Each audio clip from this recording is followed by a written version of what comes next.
Harmonium যে অধ্যায়টা আছে, প্রস্ফুটতা আছে, প্রচ্ছদটা আছে, এই ষষ্ঠ শ্রেণীর হারমোনিয়াম অবশ্যই বাতিল করতে হবে, ঠিক না ঠিক?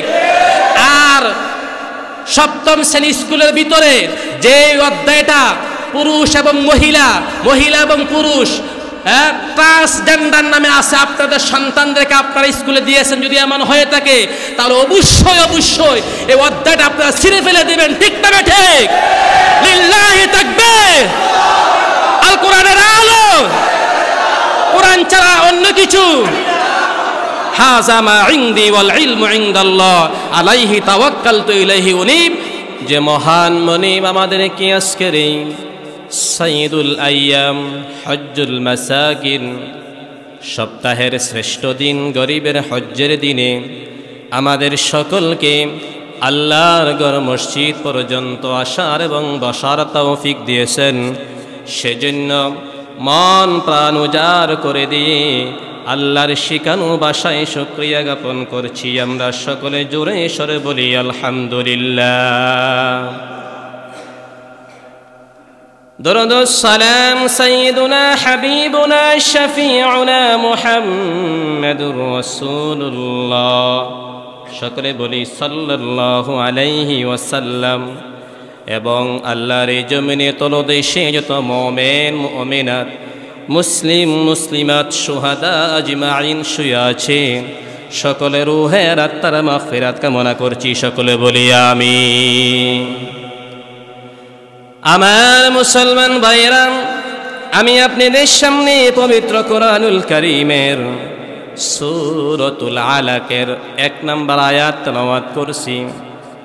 বিশ্বনবী মুহাম্মদুর রাসূলুল্লাহ সাল্লাল্লাহু আলাইহি ওয়াসাল্লামের অসংখ্য অগণিত হাদিসের ভিতরে সুনানের তিরমিজির একখানা হাদিস পাঠ করেছি।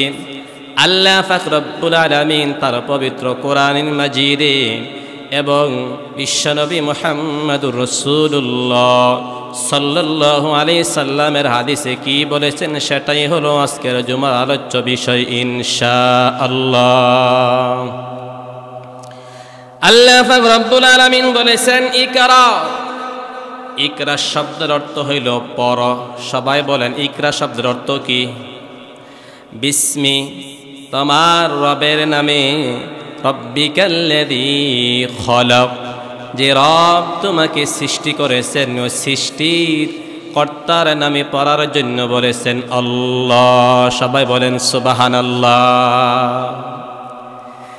এই আয়াতটা, এই কোরআন মাজিদটা আজকে নাজিল হয়নি, 1 সপ্তাহ আগে, 1 মাস আগে, 1 বছর আগে নাজিল হয় নাই। এই কোরআন মাজিদের সূরা আলাকটা এমন একটা সময়ের ভিতরে নাজিল হয়েছে যখন মুহাম্মদুর রাসূলুল্লাহ সাল্লাল্লাহু আলাইহি সাল্লামের বয়সটা হয়ে গিয়েছিল 40 বছর। বলেন সুবহানাল্লাহ। আল্লাহ রাসূল সাল্লাল্লাহু আলাইহি সাল্লাম 17 বছর বয়স থেকে শুরু করে 40 বছর বয়স পর্যন্ত আরবের লোকের অবস্থা এত জীর্ণ শীর্ণ, হত্যাকাণ্ড, বর্বরতার যুগ একটা চলেছিল। তিনি মানুষের মুক্তির জন্য হিলফুল ফুজুল গঠন করেছেন। তাদের উদ্দেশ্য হলো এই হিলফুল ফুজুলের মাধ্যমে মানবতার মুক্তি দিয়ে মানবতাকে টেনে টেনে ইসলামের দিকে, মানবতার দিকে, সুপন দিকে আনার জন্য। এইভাবে ডাকতে ডাকতে 17 বছর বয়স থেকে শুরু করে 40 বছর বয়স পর্যন্ত আল্লাহ রাসূল হিলফুল ফুজুলের মাধ্যমে মানুষদেরকে ডাকতেছে। ডাকার মধ্য দিয়ে আল্লাহ রাসূল সাল্লাল্লাহু আলাইহি সাল্লামের বয়স যখন 40 বছর হয়ে গেছে, তদানীন্তন সময় 40 বছর হওয়ার পর একটা মানুষও চুরি ছাড়ে নাই, একটা মানুষও ডাকাতি ছাড়ে নাই, একটা মানুষও রাহাজানি ছাড়ে নাই, হত্যা নির্যাতন নিষ্পেষণ কিছুই ছাড়ে নাই।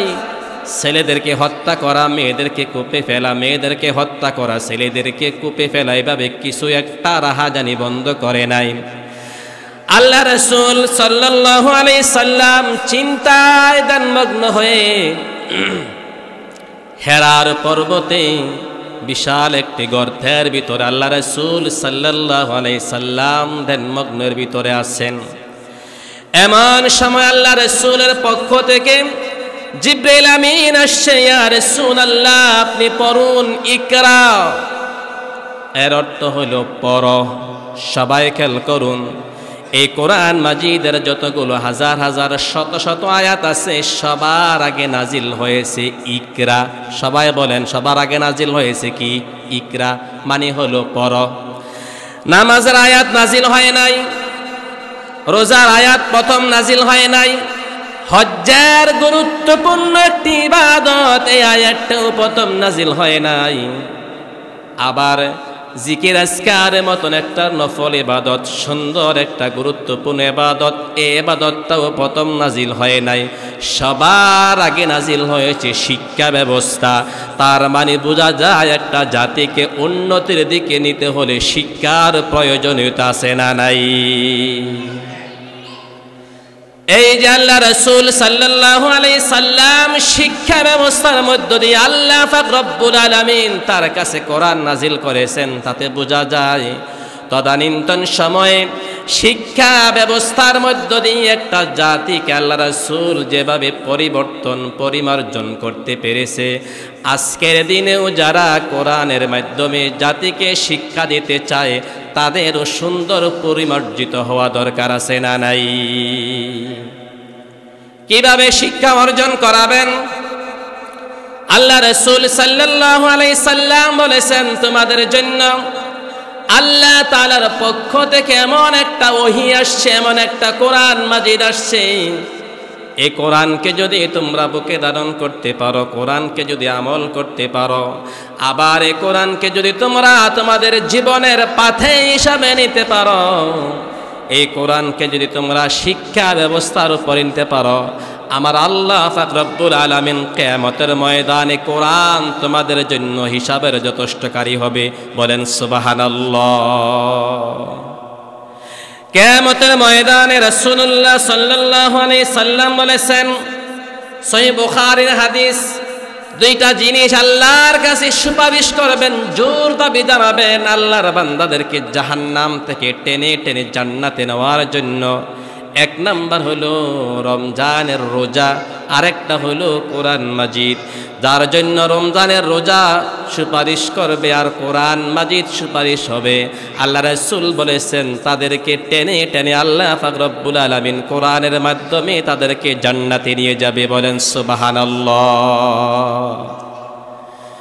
তদানীন্তন সময়ে রাসূলুল্লাহ সাল্লাল্লাহু আলাইহি সাল্লাম কোরআন মাজিদ এহরা গুহা থেকে নিয়ে আসছেন।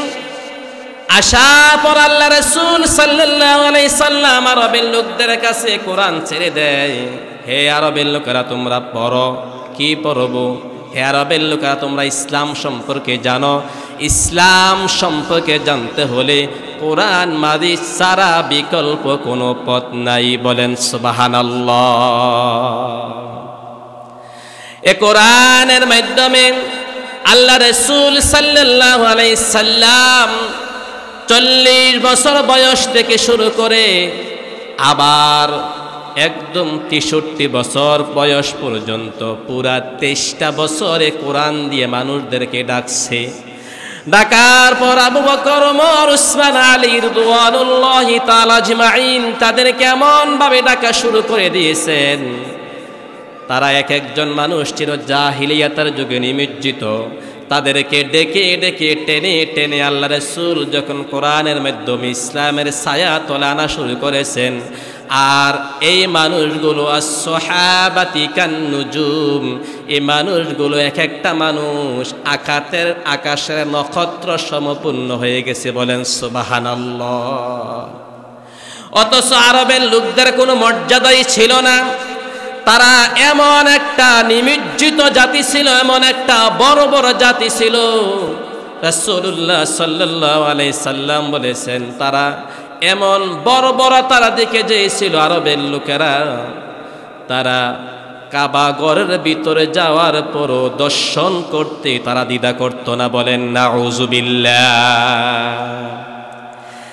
এই কোরআন দিয়ে ডাকছে, 63 বছর বয়স পর্যন্ত ডাকা যখন শেষ করলাম, আল্লাহ রাসূল সাল্লাল্লাহু আলাইহি সাল্লাম আবার বিদায় হজ্জের বাসরে এই জাতির লোকদেরকে, সকল সাহাবাদেরকে লক্ষ লক্ষ সাহাবীরা যখন উপস্থিত, এক বাক্যে এক সুরে আল্লাহ রাসূল সব সাহাবাদের সামনে বক্তব্য দিয়েছেন।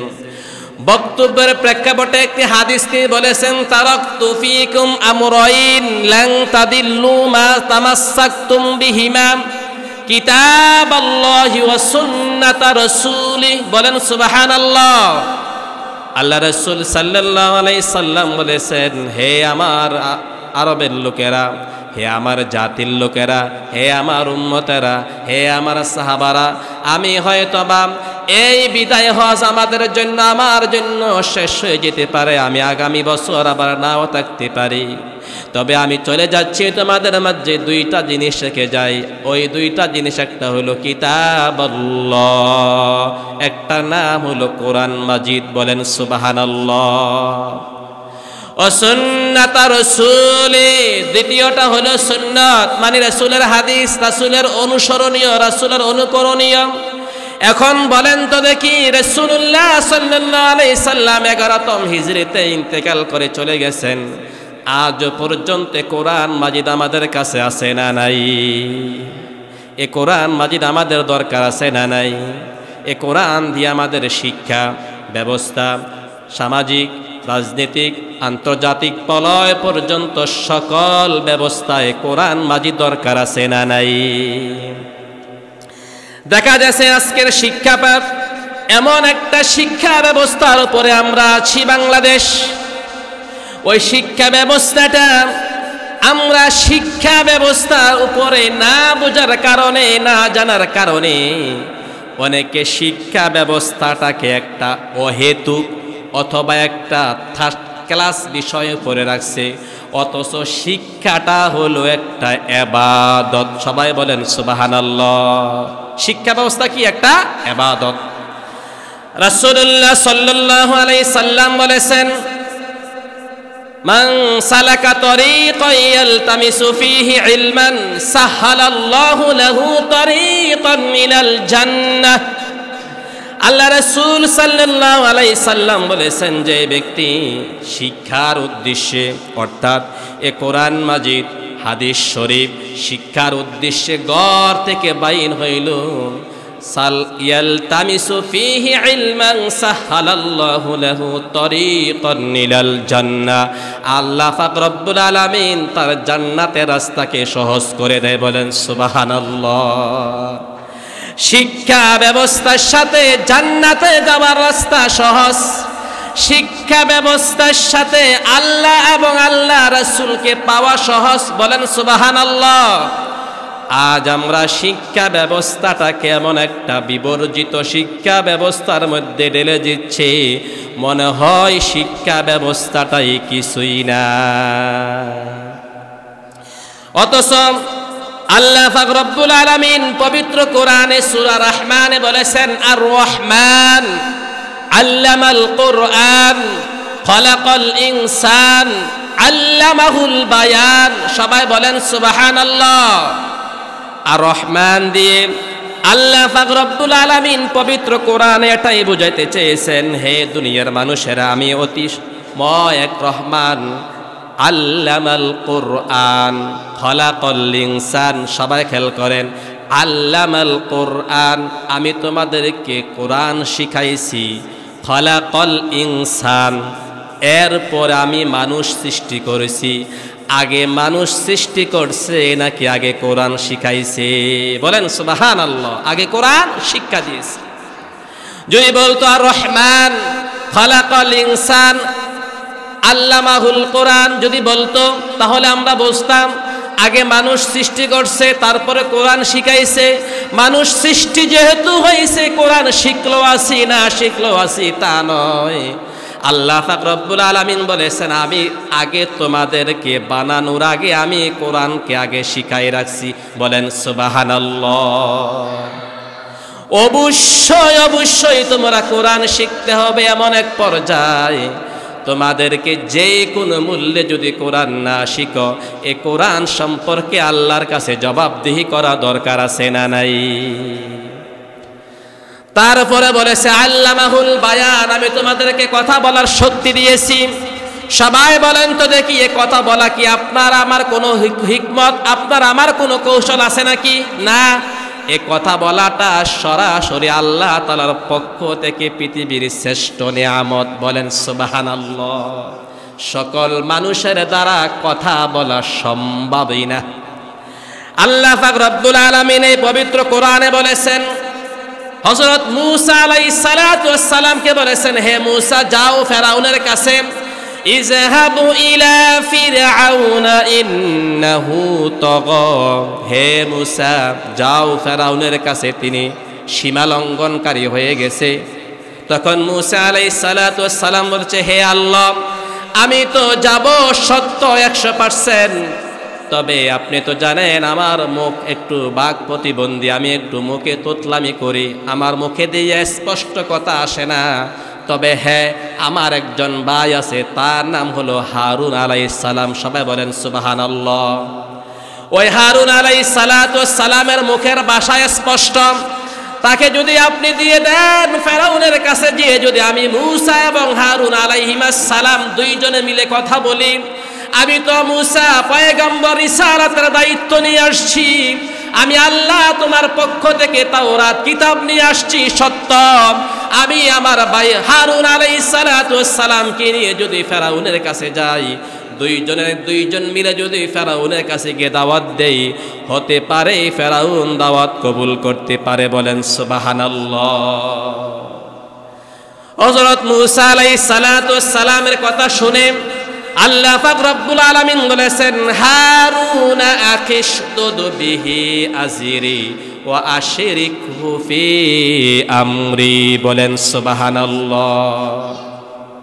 হে মূসা তোমার ভাই হারুন আমি তাকে সহনবী বানাই দিলাম, যাও মূসা এবং হারুন আলাইহিমাস সালাম দুইজনকে আমি মূসা এবং হারুন আলাইহিস সালাতু ওয়াস সালামকে মিলে দিয়ে দিলাম তোমাদের কাছে, ফেরাউনের কাছে যাও, ফেরাউনের কাছে যে দুইজনে মিলে রিসালাতের দাওয়াত দাও, তাওহীদের দাওয়াত দাও। তারা দুইজন মিলে যখন ফেরাউনের কাছে দাওয়াত নিয়ে গিয়েছে, ফেরাউন বলেছে আনা রব্বুকুমুল আলা। সবাই বলেন নাউজুবিল্লাহ। ফেরাউন বলেছে আমি খোদা, আমি তাওহীদকে গ্রহণ করি না, আমি আমার রাজত্বকে গ্রহণ করি। যখন ফেরাউনের কাছে তাওহীদের কথা মূসা আলাইহিস সালাতু ওয়াস সালাম বলে ফেলল, তখন ফেরাউন বলল, হে আমার বর্গের লোকেরা, আমার জাতির লোকেরা, আমার প্রশাসনের লোকেরা, তোমরা সবাই মিলে ফেরাউন আর হারুনকে দাওয়াত দাও। বলেন নাউজুবিল্লাহ। পৃথিবীতে যত নবী এবং রাসূল আসছে, তার সব সম্প্রদায় কওমের কাছে যখন দাওয়াত নিয়ে গিয়েছে, তখন ওই সম্প্রদায়ের পক্ষ থেকে, ওই কওমের প্রধানের পক্ষ থেকে তাদের কাছে নির্যাতন দাওয়া অটোমেটিকলি আসছে। এখন বাংলাদেশে আমরা 53তম বছরে বসবাস করতেছি। বাংলাদেশের শিক্ষা ব্যবস্থা এমন একটা পর্যায়ে যে পৌঁছেছে, ওই শিক্ষা ব্যবস্থা সম্পর্কে জাতিদেরকে সচেতন করা দরকার আছে না নাই? আল্লাহ পাক রব্বুল আলামিন শিক্ষার উপরে বলেছেন, কুল হাল ইয়াস্তাবিল্লাযিনা ইয়ালামুন ওয়াল্লাযিনা লা ইয়ালামুন। হে নবী তাদেরকে বলে দেন, আপনার উম্মতদেরকে বলে দেন, কুল হাল ইয়াস্তাবিল্লাযিনা ইয়ালামুন, তাদেরকে বলে দেন যারা জানে, ওয়াল্লাযিনা লা ইয়ালামুন, যারা জানে না তারা কখনো সমান হতে পারে না। অবশ্যই অবশ্যই ইন্নামা ইয়াতাযাক্কারু উলুল আলবাব, যারা বুদ্ধিমান, যারা শ্রবণ শক্তি জ্ঞান শক্তি সম্পন্ন, তারাই কোরআনকে গ্রহণ করে থাকে। সবাই বলেন সুবহানাল্লাহ। বুদ্ধিমান লোকেরাই, যাদেরকে আল্লাহ দেমাগ বুদ্ধি হিম্মত কুওয়া দিয়েছে, তারাই অবশ্য কোরআনকে গ্রহণ করেছে। বলেন সুবহানাল্লাহ। কেননা হেদায়াত কোনো মানুষের হাতে না, হেদায়াত কার হাতে থাকে বলেন তো দেখি? আল্লাহ। আল্লাহ পাক রব্বুল আলামিন পবিত্র কোরআনে বলেছেন, ইয়ারফাইল্লাহুল্লাযীনা আমানু মিনকুম ওয়াল্লাযীনা উতুল ইলমা দারাজাত।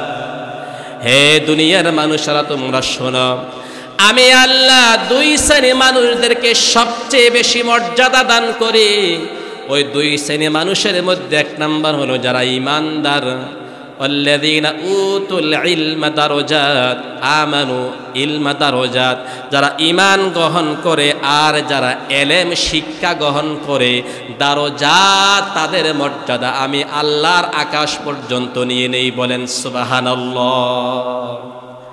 একজন আলেমকে, একজন পীর সাহেব হুজুরকে, একজন আল্লামাকে, একজন হুজুরকে আপনারা ততক্ষণ পর্যন্ত মর্যাদা দেন যতক্ষণ পর্যন্ত ওই আলেম, ওই পীর সাহেব, ওই আল্লামা কোরআন দিয়ে কথা বলে, ঠিক না বেঠিক? আর যদি তিনি তার মন গড়া কথা বলে, কিচ্ছা কাহিনী বলে, তাদের কথাকে অটোমেটিকলি আমরা ছু মেরে ফেলাই দেই। তার কারণ হলো কোরআনের বাহিরে শিক্ষা গ্রহণ করা আমাদের পক্ষে জায়েজ নাই, ঠিক না বেঠিক?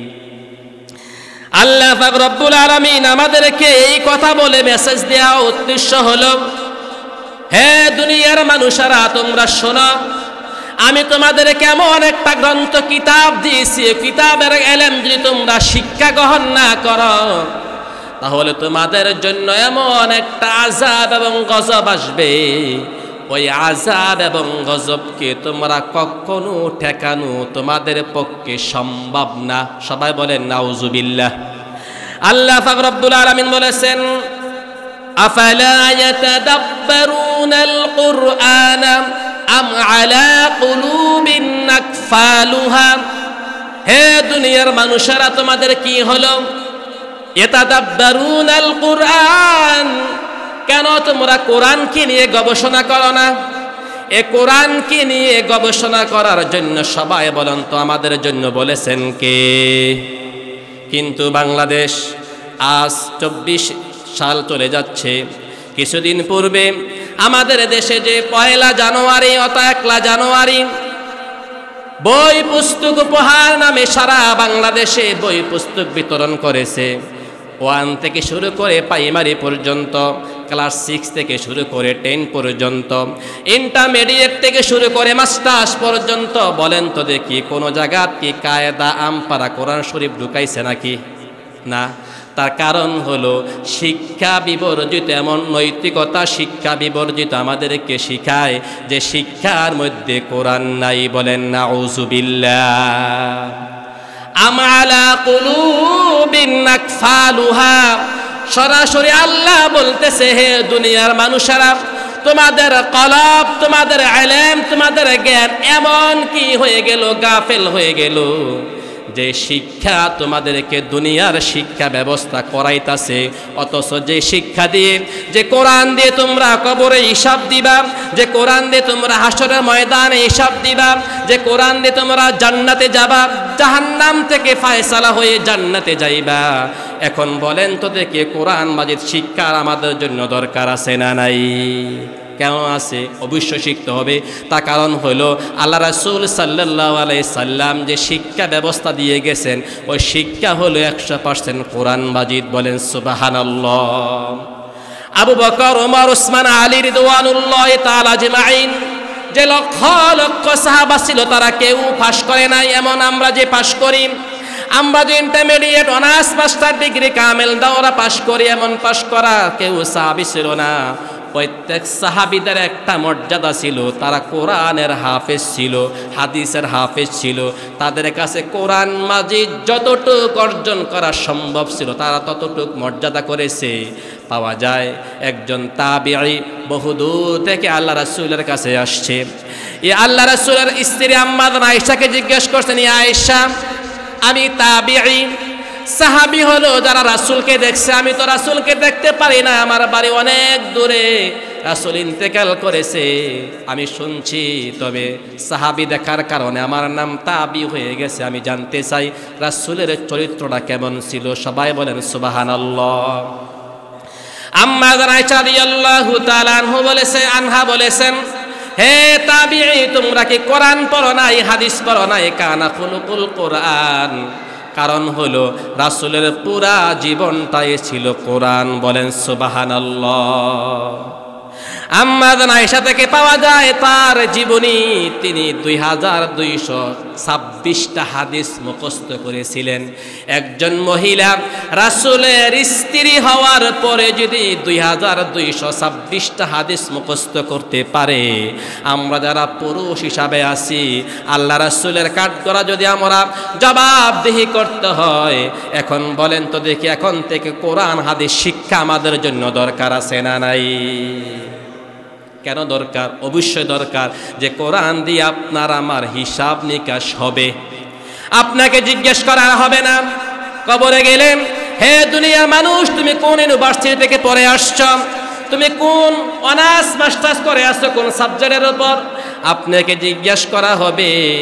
তুমি তোমার রবকে, এ রবের পরিচয় পাওয়া যায় ইকরা বিসমি রব্বিকাল্লাযী খলাক, বলেন সুবহানাল্লাহ। এ রবের পরিচয় পাওয়া যায় কোরআন মাজিদে। কোরআন মাজিদ ছাড়া রবের পরিচয় পাওয়া সম্ভবই না। কারণ হলো আপনি রব চিনবেন কিভাবে, জানবেন কিভাবে? রাসূল কারীম সাল্লাল্লাহু আলাইহি সাল্লামের হাদিস সহিহ মুসলিমের عن أبي هريرة رضي الله عنه قال قال رسول الله صلى الله عليه وسلم ذاقت عمل إيمان من رضي بالله ربا وبالإسلام دينا। সবাই বলেন সুবহানাল্লাহ। আল্লাহ রাসূল সাল্লাল্লাহু আলাইহি সাল্লাম বলেছেন, ওই ব্যক্তি প্রকৃত স্বাদ পেয়েছে ঈমানের, যেই ব্যক্তি যাকাত আমাল ঈমান আমার রাদিয়া বিল্লাহ, যে আল্লাহকে রব বলে স্বীকার করেছে, আমাদের রবকে, ওয়াবিল ইসলামি দীনা, এবং ইসলামকে জীবন ব্যবস্থা হিসাবে গ্রহণ করেছে, অবি মুহাম্মাদির রাসূলা, আর রাসূলুল্লাহ সাল্লাল্লাহু আলাইহি সাল্লামকে জীবনের সব জায়গায় নেতা মনে করেছে, বলেন সুবহানাল্লাহ। এখন বলেন তো দেখি, আল্লাহকে রব বলে স্বীকার করার মধ্যে আর ইসলামকে জীবন ব্যবস্থা হিসাবে গ্রহণ করার মধ্যে, রাসূলুল্লাহ সাল্লাল্লাহু আলাইহি সাল্লামকে জীবনের সব জায়গায় আদর্শ মনে করার মধ্যে আমাদের সকলের সফলতা আছে না নাই? আছে কি না? কেন? আল্লাহ পাক রব্বুল আলামিন বলতো, আল্লাহ তাখাফু ওয়া লা তাহজানু ওয়া বুশিরু বিল জান্নাহ। সবাই বলেন সুবহানাল্লাহ। আল্লাহ পাক রব্বুল আলামিন বলেছেন, যেই সমস্ত মানুষেরা ঈমানদাররা তাদের জীবনের সব জায়গায় আল্লাহকে রব বলে স্বীকার করবে, তাদেরকে আল্লাহ পাক রব্বুল আলামিন মৃত্যুর সময় ফেরেশতাদের মাধ্যমে স্বীকার করায় দিবে, হে ফেরেশতারা যাও যাও, এই ব্যক্তিটা আমার তার জীবনের ভিতরে সব জায়গা আমাকে রব বলে স্বীকার করেছে। আল্লাহ তাখাফু ওয়া লা তাহজানু, তাকে বলে দাও তার জীবনে, তার দুনিয়াতে এবং মৃত্যুতে এবং পরকালের ভিতরে কোনো ভয় নাই, কোনো চিন্তা নাই। ও আবশিরু বিল জান্নাহ, তার জন্য জান্নাতের একটা সুসংবাদ দিয়ে দাও, বলেন সুবহানাল্লাহ। এটা হচ্ছে রব বলে স্বীকার করলে। আর আপনার দুনিয়া থাকতে আপনি পাবেন সুন্দর একটা ব্যবস্থাপনা, আল্লাহর পক্ষ থেকে নিরাপত্তা। আর মৃত্যুর সময় আল্লাহ পাক রব্বুল আলামিন ফেরেশতার মাধ্যমে আপনাকে সরাসরি জান্নাতের সুসংবাদ দিয়ে তাকে মৃত্যুবরণ করাবে, বলেন সুবহানাল্লাহ। ওয়াবিল ইসলামি দীনা, দিন মানে জীবন ব্যবস্থা। আমাদের সমাজে রাষ্ট্রে অনেক মানুষ বলতে থাকে দিন শব্দের অর্থ হইল ধর্ম। মুসলমান একটা ধর্ম, হিন্দু একটা ধর্ম, বৌদ্ধ একটা ধর্ম, খ্রিস্টান একটা ধর্ম, তাদের মতো মুসলমান ইসলাম একটা ধর্ম। না না, এটা একটা অপপ্রচার অথবা একটা সঠিক শব্দ নয়। সঠিক শব্দ হলো ইন্নাদ-দীন ইনদাল্লাহিল ইসলাম। ইসলাম হলো একটা পরিপূর্ণ জীবন ব্যবস্থা। সবাই বলেন সুবহানাল্লাহ। পরিপূর্ণ জীবন ব্যবস্থা কি? আপনি জন্মগ্রহণ করেছেন সেখান থেকে শুরু করে মৃত্যু পর্যন্ত, যদিও আপনি এখনো পর্যন্ত নাবালক শিশু, কিছু বোঝেন না, কিন্তু বলেন তো দেখি আপনার পিতা মাতা বুঝে কিনা? আপনার পিতামাতা আপনাকে 7 দিনের দিন নাম রাখবে, এটাও ইসলাম। আপনার 7 দিনের দিন আকিকা দিবে, ইসলাম। আপনার 7 দিনের দিন চুল মুন্ডন করবে, এটা ইসলাম। আপনার 7 দিনের দিন সুন্দর একটা নাম রাখবে, এটাও ইসলাম। এই জন্ম থেকে শুরু করে আজান দেওয়া থেকে শুরু করে মৃত্যু পর্যন্ত, আপনার জানাজা পর্যন্ত পুরা জীবন ব্যবস্থাটা হলো ইসলামী জীবন ব্যবস্থা। বলেন সুবহানাল্লাহ। আপনি জন্মের সময় মানছেন অন্য আইন, বিবাহের সামনে মানছেন হিন্দুদের আইন, চাকরির সময় মানছেন ব্রিটিশের আইন, আবার সুপ্রিম কোর্ট মানছেন, আদালত মানছেন ব্রিটিশ আইন, আবার মৃত্যুর সময় মানছেন মুসলমানের আইন। এই ইসলাম দিয়ে, এই জীবন ব্যবস্থা দিয়ে আল্লাহ এবং রাসূল গ্রহণ করবেন না। বলেন নাউজুবিল্লাহ। অবি মুহাম্মাদির রাসূলা, হাদিসের শেষাংশ হলো আল্লাহ রাসূল সাল্লাল্লাহু আলাইহি সাল্লাম বলেছেন, ওই ব্যক্তি প্রকৃত স্বাদ গ্রহণ করেছে যে পুরা জীবনে আমি রাসূলের আদর্শকে গ্রহণ করেছে। বলেন সুবহানাল্লাহ। এখন আসুন আল্লাহ রাসূলের আদর্শ গ্রহণ করব আমরা কিভাবে। আমরা সবাই জানি বাংলাদেশে আজকে কিছুদিন পূর্বে একজন আল্লাহর বান্দা ব্রাক ইউনিভার্সিটিতে চাকরি করেন। তিনি একটি শিক্ষা সেমিনারের ভিতরে বলতে বাধ্য হয়েছেন। তিনি বলেছেন, বাংলাদেশের শিক্ষা ব্যবস্থার ভিতরে 7ম শ্রেণী বইয়ের মধ্যে ছেলে এবং মেয়েদেরকে ট্রান্সজেন্ডার নামে একটা অধ্যায় করেছে। সেখানে লেখা আছে শরীফ শরীফা অথবা আরিফ আরিফা, অথবা যে কোনো একটা পুরুষ এবং মহিলা তাদেরকে, অর্থাৎ যে কোনো একটা নামকে উল্লেখ করে তারা বলতে বাধ্য হয়েছে পুরুষ যে কোনো মূল্যে যে কোনো সময় রাষ্ট্রের আইনের মাধ্যমে তারা মহিলা হতে পারবে। বলেন নাউজুবিল্লাহ। বলেন নাউজুবিল্লাহ। এটা কখনো ইসলাম সাপোর্ট করে না। অনেকে প্রশ্ন করতে পারেন যে হুজুর, আমরা তো সবাই জানি যে হিজরা তো একটা সম্প্রদায় না, হিজরা একটা রোগ। সবাই বলেন তো হিজরা কি? যারা চোখে কম দেখে আমরা তাদেরকে বলি দৃষ্টি প্রতিবন্ধী, দৃষ্টিশক্তি কম। যারা কানে কম শোনে তাদেরকে আমরা বলি শ্রবণ প্রতিবন্ধী অথবা শ্রবণ শক্তি কম। যারা কথা বলতে পারে না তাদেরকে আমরা বলি বাক প্রতিবন্ধী বা বাক শক্তি কম, তোতলা। আমার মুসলমান ভাইয়েরা, হিজরা এটাও একটা রোগ। তারা যদি ডাক্তারি সার্জারির মাধ্যমে, তারা যদি কোনো একটা চূড়ান্ত চিকিৎসার মাধ্যমে নেয়, অবশ্যই তারা আবার পরিপূর্ণভাবে হতে পারে। কিন্তু ট্রান্সজেন্ডার এটা কোনো হিজরা না, এটা সরাসরি আল্লাহর পক্ষ থেকে একটা লানত। বলেন নাউজুবিল্লাহ। যদি প্রশ্ন করেন যে হুজুর আমরা লাগালাম কি হলো, অনেক যুক্তি আছে। যেমন এখানে অনেক শিক্ষিত মানুষেরা বসে আছেন। কোন একজন আল্লাহর বান্দা, তার নাম হলো সোহাগ, তিনি ঢাকা বিশ্ববিদ্যালয়ে চান্স পাওয়ার পরে যদি বলেন যে স্যার আমি গত বছর 1st ইয়ারে ভর্তি হয়েছি, আমি সূর্য সেন হলের ভিতরে 1 বছর ছিলাম, আমি এখন 2nd ইয়ারে পড়ি, আমার নাম হয়ে গেছে, 1st ইয়ারে ছিল আমার নাম সোহাগ, আমি 2nd ইয়ারে পড়েছি। ওই 2nd ইয়ারে হওয়ার পর আমি এখন বেগম রোকেয়া হলে থাকবো। তার কারণ হলো আমি এখন সোহাগী হয়ে গেছি, মনে মনে মেয়ে হয়ে গেছি। আর ওই বেগম রোকেয়া হলের প্রভোস্ট তিনি যদি দায়িত্বশীলতার কারণে আর রাষ্ট্রের আইনের কারণে যদি বলে রাষ্ট্র আইন করে ফেলেছে, কোনো পুরুষ যে কোনো মুহূর্তে যদি বলে আমি মহিলা হয়ে যাব, এখন বলেন তো দেখি এই পুরুষটা যদি মহিলার বাপ ধরে ওই বেগম রোকেয়া হলে যায়, বেগম রোকেয়া হলে যাওয়ার পরে মেয়েদের ইজ্জত হানি হওয়ার সম্ভাবনা আছে না নাই? আছে কিনা?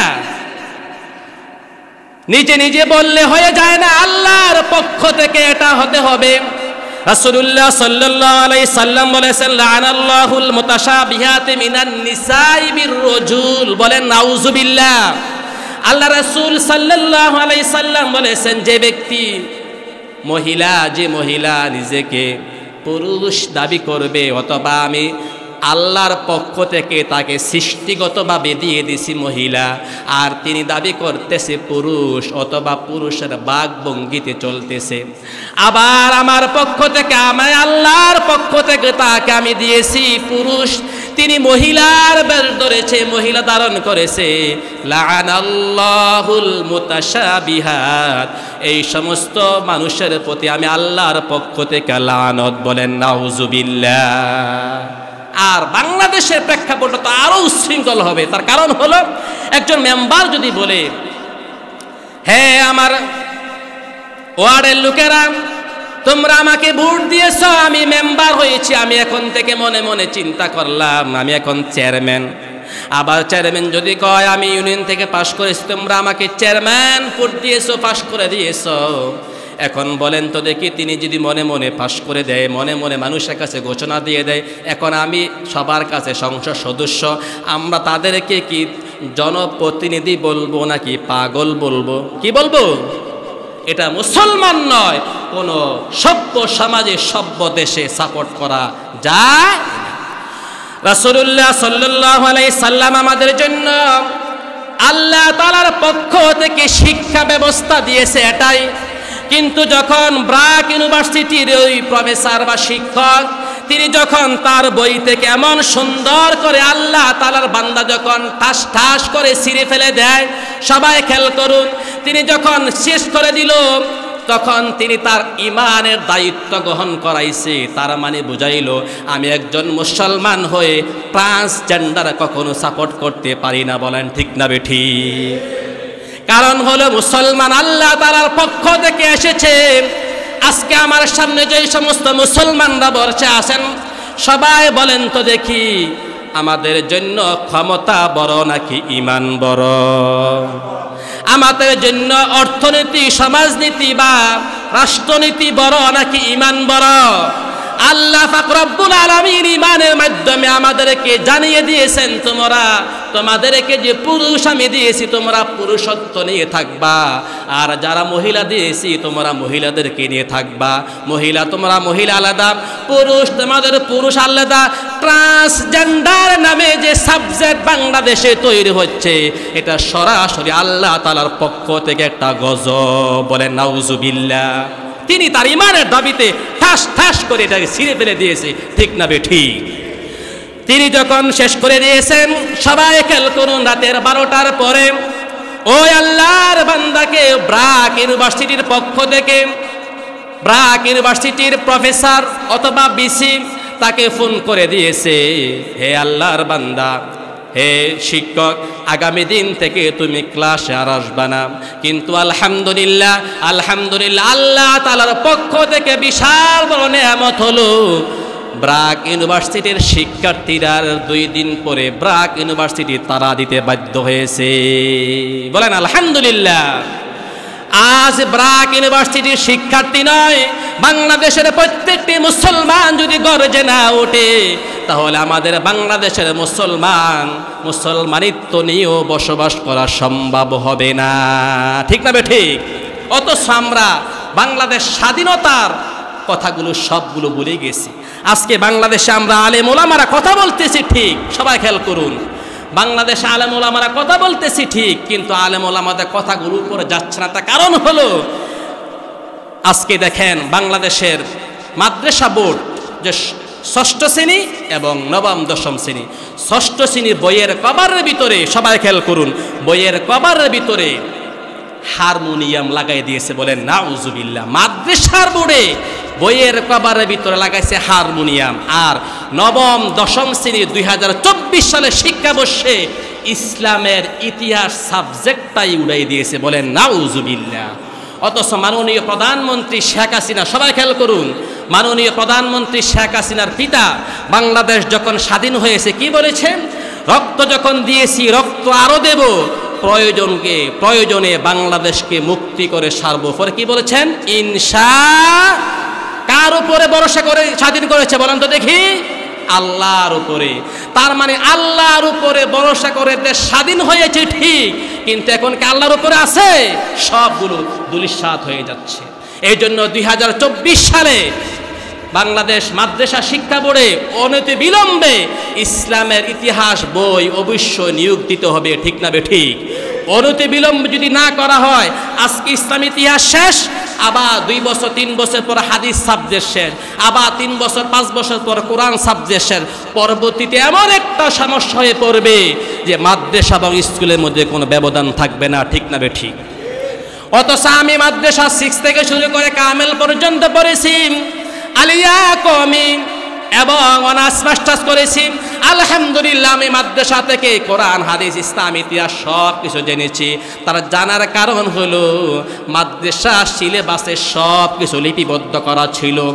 কিন্তু আজকে এক এক করে চলে যাচ্ছে। আমরা মুসলমান যদি মুসলমানিত্ব নিয়ে না থাকতে পারি, তাহলে আল্লাহর কাছে অবশ্যই আমাদের জবাবদিহি করতে হবে কিনা? রাসূল কারীম সাল্লাল্লাহু আলাইহি সাল্লাম বলেছেন, কুল্লুকুম রাঈন ওয়া কুল্লুকুম মাসউলুন আন রায়াতিহি। হে দুনিয়ার মানুষেরা, আমার উম্মতেরা, তোমরা শোনো, তোমরা প্রত্যেকে দায়িত্বশীল, আর ওই দায়িত্ব সম্পর্কে আল্লাহর কাছে জবাবদিহি করতে হবে। আজকে যদি আমি ইমাম খতিব হয়ে যদি এখান থেকে কথাগুলো না বলি, কিয়ামতের ময়দানে আল্লাহ পাক রব্বুল আলামিন যদি আমাকে বলে, হে আল্লাহর বান্দা, তুমি তোমার দায়িত্ব পালন করে দিয়ে আসছো, আমার ইমামতি তুমি জায়গা, রাসূলুল্লাহ সাল্লাল্লাহু আলাইহি সাল্লাম যদি বলেন আমার মিম্বরে জায়গার মধ্যে তুমি দিয়ে আসছো, তুমি তোমার কোরআনে কথাগুলো কি বলে দিয়ে আসছো, আর আমি যদি আমার কথাগুলো সব কিছু স্পষ্ট করে দিয়ে যাই, তাহলে অবশ্যই কিরামান কাতিবিন সম্মানিত ফেরেশতারা বলবে, মা ইয়ালফিজু মিন কাউলিন ইল্লা লাদাইহি রাকীবুন আতীদ, সব কিছু একটা একটা করে লিপিবদ্ধ করে রাখবে। বলেন সুবহানাল্লাহ।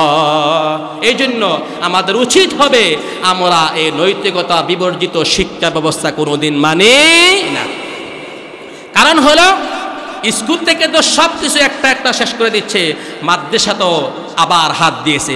আর মাদ্রাসা শিক্ষা কারিকুলাম বোর্ডের তারা এমন একটা বিপদের সম্মুখীন আছে, তারা চিন্তা করতেছে যে হয়তোবা যে কোনো মূল্যে মাদ্রাসা শিক্ষা ব্যবস্থা বাতিল ঘোষণা করতে পারে। এই জন্য আজকে জুমার আলোচনা থেকে আমরা এই কথা জানিয়ে দিতে চাই, আগামী এই 2024 সালের মধ্যে মাদ্রাসা বোর্ডের ভিতরে নবম দশম শ্রেণীর ভিতরে ইসলামের ইতিহাস অবশ্য বই লাগাতে হবে। সবাই বলেন ঠিক না ঠিক? আর ষষ্ঠ শ্রেণীর ভিতরে হারমোনিয়াম যে অধ্যায়টা আছে, প্রস্ফুটটা আছে, প্রচ্ছদটা আছে, এই ষষ্ঠ শ্রেণীর হারমোনিয়াম অবশ্যই বাতিল করতে হবে, ঠিক না ঠিক? আর সপ্তম শ্রেণী স্কুলের ভিতরে যে অধ্যায়টা পুরুষ এবং মহিলা এবং পুরুষ, ট্রান্সজেন্ডার নামে আছে, আপনাদের সন্তানদেরকে আপনারা স্কুলে দিয়েছেন, যদি এমন হয়ে থাকে তাহলে অবশ্যই এই অধ্যায়টা আপনারা ছিঁড়ে ফেলে দিবেন, ঠিক না ঠিক? লিল্লাহি তাকবীর। আল কোরআনের আলো, কোরআন ছাড়া অন্য কিছু। হাযা মা ইনদি ওয়াল ইলমু ইনদাল্লাহ, আলাইহি তাওয়াক্কালতু ইলাইহি উনীব।